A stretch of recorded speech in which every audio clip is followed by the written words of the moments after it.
Good Monday morning, everybody. Beautiful Monday morning here in Central Florida. Starting the day off at 67 beautiful degrees. It's going to be another beautiful day. Absolutely is. We got us some liquid sunshine yesterday and last night. We may get us some more. That's a good thing because we need it. Woo!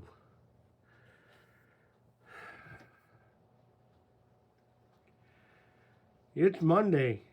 Woohoo! Hey, if it wasn't for Monday, rainy days and Mondays, Fridays and weekends wouldn't be so great. True story.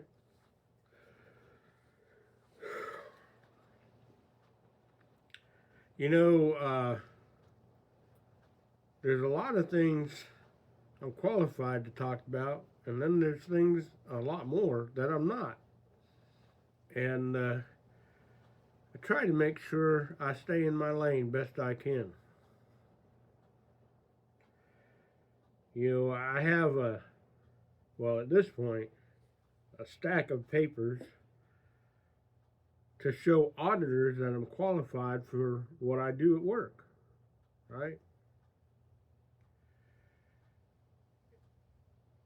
If you live in America, or the United States specifically,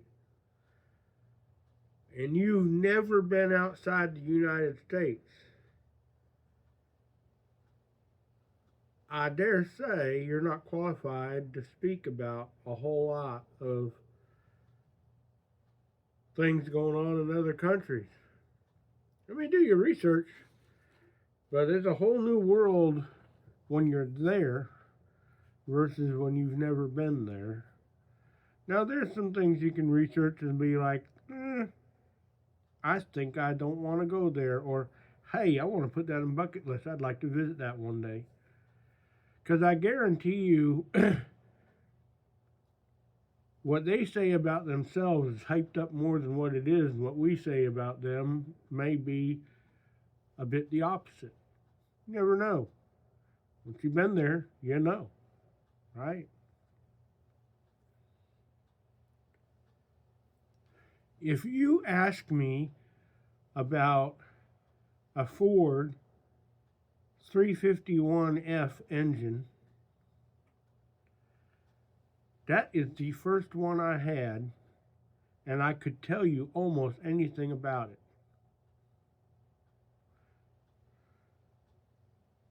Easy to work on, performs wonderfully.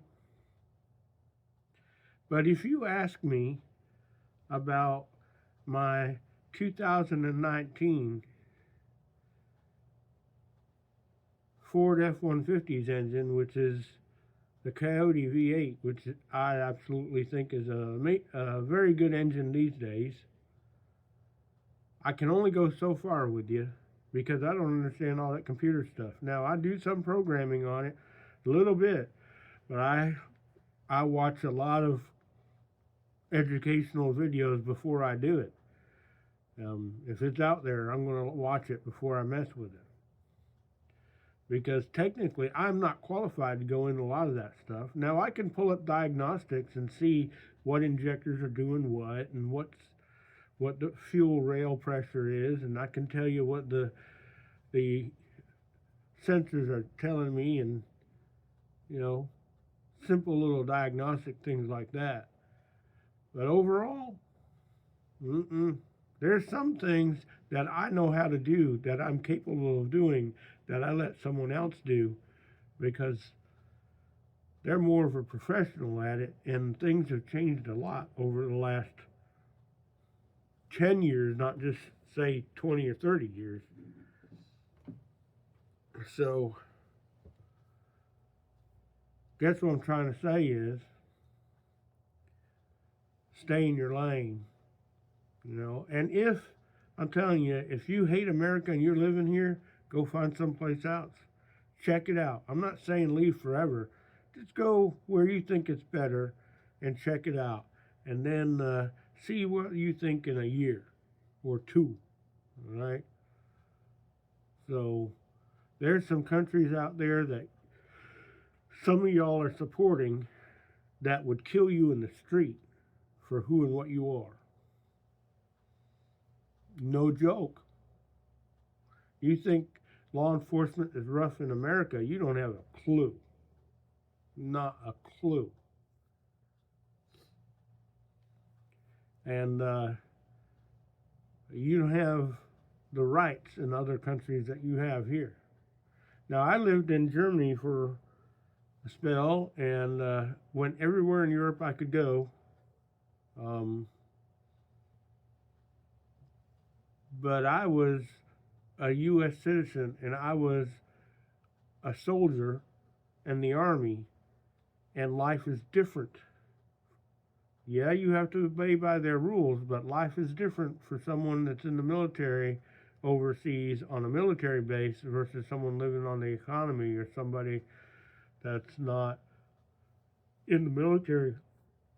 See, you can get a driver's license. Do that. It's not the easiest test in the world, but it ain't the end of the world. It's all right. You get it. But you notice that your registration is not going to be German. It's going to be U.S. style registration. Now, you still have to go through the inspection rules and everything, and if it's on your vehicle, it better work. But it's a different life when you're protected by the U.S. government and working for the government versus on your own. Sure is. I used to try to go anywhere I could in Europe and go to some of the little small places where they don't see a lot of people from outside the country. And those were some of the best trips we ever took. But that's how you really experience what the culture's like. Get out there in it. Don't just go to all the tourist destinations. Now, hey, hit up all the sites because it's a blast. But get off the beaten path and find out what it's really like wherever you go. And if you want to have some respect and a little bit more kindness and courteousness from people in other countries, at a bare minimum, learn how to say please and thank you and the niceties that are expected. And I used to carry my book around, and if I was trying to speak, and sometimes they say, oh, we speak English. And, you know, anyone after World War II went to school speaks English over there. But anyhow, a lot of times they would help you. They'd help you. And I think they appreciate it when you try to speak their language. You'll get a lot better service and treated a lot better, I guarantee. But anywho, I try to stay out of politics and stuff, but I've been asked a lot, so I'll just tell you, I think what we're doing to Iran is the best thing that could have been done. We should have done it years ago.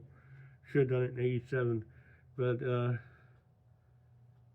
the world will be a safer place if we can get that place under control. I just hope and pray that we don't leave it the way we've been doing the last umpteen years, undone. Get the job done. Get the job done. Y'all have a great day. Be positive. Always strive to do the right thing, and no matter what happens, when you fail, because you will, pick yourself up, dust yourself off, and drive on. Get her done. And sometimes, to reach where you need to be, you've got to go down some rough roads. Don't be afraid to hit them.